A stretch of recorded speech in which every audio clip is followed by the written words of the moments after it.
Bonjour à tous les amis, c'est Adrien de la chaîne Solotech, j'espère que vous allez bien, en tout cas moi ça va super. Et aujourd'hui dans cette vidéo on va parler de ce PC gamer les amis, le MSI Aegis X.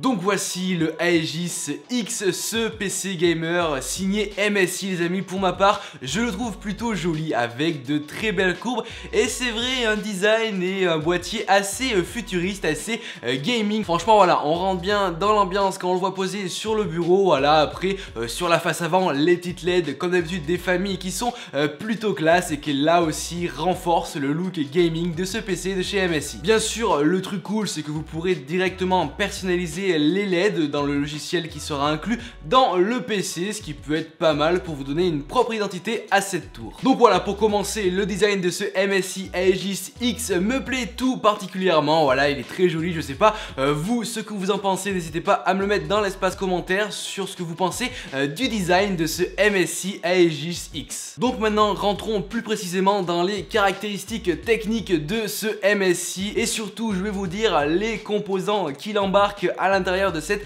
magnifique tour et je pense que vous allez être assez bluffé parce qu'il l'embarque dans ce si petit espace. Donc on commence par le processeur de ce petit MSI qui est tout simplement un i7 6700K cadencé à 4 GHz. Vous pourrez bien sûr monter la fréquence jusqu'à 4,2 GHz en mode turbo, bien sûr, quad-core et 8 MO de cache. Au niveau de la RAM les amis, on est sur 2 barrettes de RAM en dual channel, donc 2 x 8 Go, donc au final 16 Go de RAM en DDR4 cadencé à 2133 MHz. Et le plus cool avec cette tour c'est que vous pourrez encore rajouter jusqu'à maximum 32 Go de RAM. Donc voilà, je pense que déjà les 16 Go seront amplement suffisants pour faire tourner et pour faire tourner bien cette jolie bébête.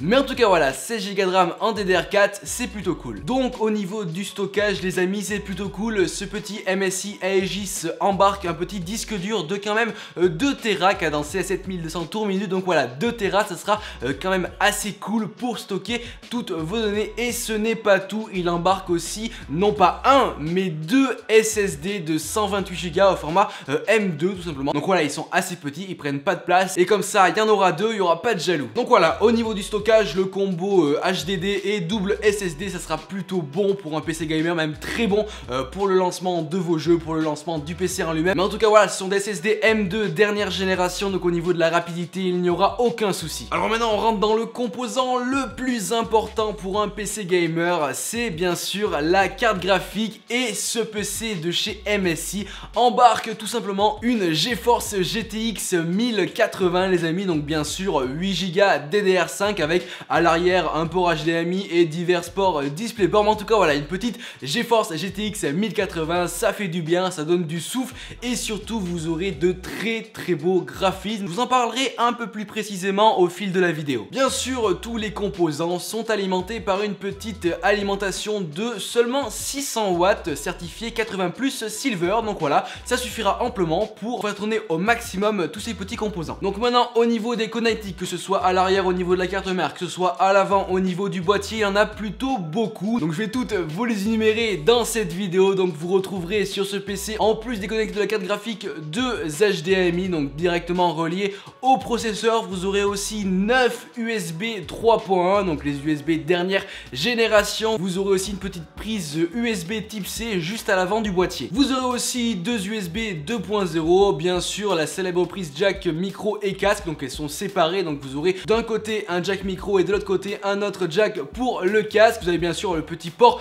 Ethernet et là aussi diverses prises audio à l'arrière de la carte mère et ainsi que 2 emplacements pour y mettre une antenne Wi-Fi. Parce que oui, bien sûr, ce n'est pas tout, ce PC a la Wi-Fi, hein, c'est assez normal. Et là, bien sûr, le Bluetooth. Vous avez aussi sur le panneau avant du boîtier un petit lecteur optique. Et bien sûr, les amis, le tout, oui, vous allez me dire combien pèse ce PC gamer. Et ben, il pèse 8 kg en même temps.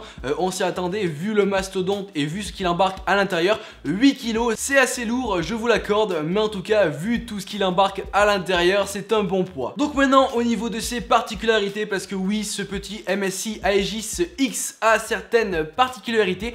Comme la première, celle qui m'a le plus marqué, vous avez sur le devant, sur la face avant de ce MSI, un petit bouton avec le logo MSI. Donc au début, je ne savais pas trop à quoi il servait, si c'était le bouton on-off du PC, mais non, c'est tout simplement un bouton qui va vous permettre de choisir différents modes. Donc le premier mode, le plus intéressant, c'est le mode OC, donc overclocké, donc c'est-à-dire qu'on augmente les performances des composants. Donc voilà, quand le bouton est allumé en blanc, c'est que vous êtes en mode overclocké, donc ça va vous permettre d'avoir de meilleures performances, notamment en jeu. Mais quand vous le désactivez, vous avez le choix entre 2 modes. Donc un premier mode gaming normal, donc en mode tranquille, et un autre mode silence, là un mode encore plus tranquille où on n'entend plus du tout les ventilateurs et le PC devient entièrement silencieux. Sa deuxième particularité, c'est qu'il embarque le Silence Storm 2. Donc voilà, c'est une technologie qui permet de réduire le bruit des ventilos, le bruit des composants, en somme le bruit du PC tout entier. Donc voilà, suivant les divers modes que vous allez choisir grâce au bouton qui est devant, le Silence Storm 2 va s'activer et va baisser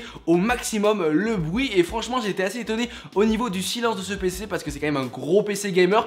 À part franchement quand on est en jeu en pleine performance, on l'entend pas du tout. Ce qui est cool sur ce PC, c'est qu'il embarque aussi la Supercharge 2 qui tout simplement va vous permettre de recharger votre téléphone 10 fois plus rapidement que sur une prise USB normale d'un PC lambda. En tout cas voilà, sur un USB 3.1 de ce PC, vous pourrez recharger votre téléphone jusqu'à 10 fois plus rapidement. Voilà, donc c'est la Supercharge 2, c'est plutôt cool qu'elle soit à l'intérieur. Comme d'habitude, le pilote logiciel de chez Naimic et aussi l'Audio Boost 3 qui est présent dans ce PC. Et franchement, au niveau du son, ça reste vraiment très bon comme à leur habitude chez MSI. Donc maintenant les amis, la partie la plus intéressante de cette vidéo, c'est tout simplement quelles sont les performances de ce PC. Concrètement, qu'est-ce qu'il donne en mode gaming. Donc pour ma part, j'ai pu faire quelques tests, plusieurs benchmarks grâce à des logiciels. J'ai pu aussi tester le PC directement de moi-même en y jouant dessus. Donc on commence par les benchmarks. Donc je vous affiche à l'instant le benchmark de Cinebench qui est tout simplement un logiciel de benchmark développé par l'entreprise qui gère Cinema 4D. Ça va tout simplement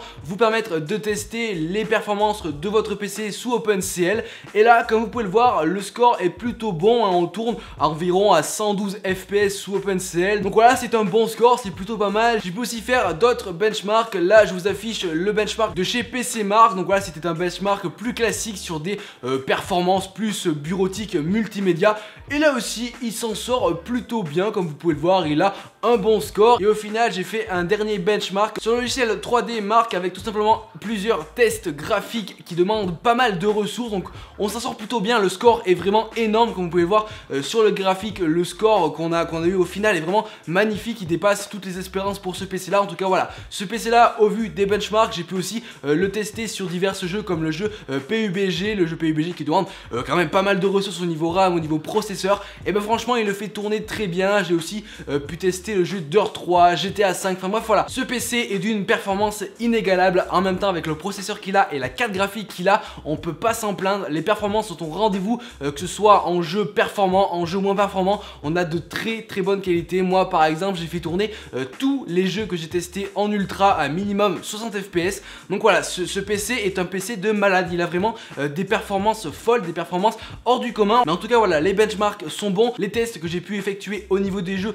sont bons aussi. Voilà, j'ai rien à dire sur les performances de ce PC. C'est vraiment un très bon PC gamer, on peut pas s'en cacher. Il a de très bons composants qui sont vraiment très performants. Voilà, on peut rien dire sur les performances de ce PC. Il fait carrément tout tourner en ultra. Donc maintenant, venons-en à la partie qui fait mal. C'est la partie où je vais vous annoncer tout simplement le prix de ce PC. Donc voilà, vous vous en douter, ce PCA ne s'adresse pas non plus à tout le monde. Il va s'adresser aux personnes qui veulent de réelles performances en jeu, de très bonnes performances, de très bonne qualité de jeu. Enfin bon voilà, ce PC tourne à plus de 2000 € les amis. Voilà, plus de 2000 €, c'est un investissement. Je l'ai trouvé sur différents sites, notamment sur le site hardware.fr au prix de 2079 €. Il est aussi chez LDLC au prix de 2100 €. Enfin bref voilà, il est à plus de 2000 € les amis. En même temps, vu ce qu'il embarque à l'intérieur, vu ses performances en jeu, on pouvait pas demander un prix en dessous des 1000 €, voire des 1500 €. Il vaut 2000 €, il est cher, c'est vrai, il a de très bonnes performances. Après voilà les amis, il ne s'adresse pas non plus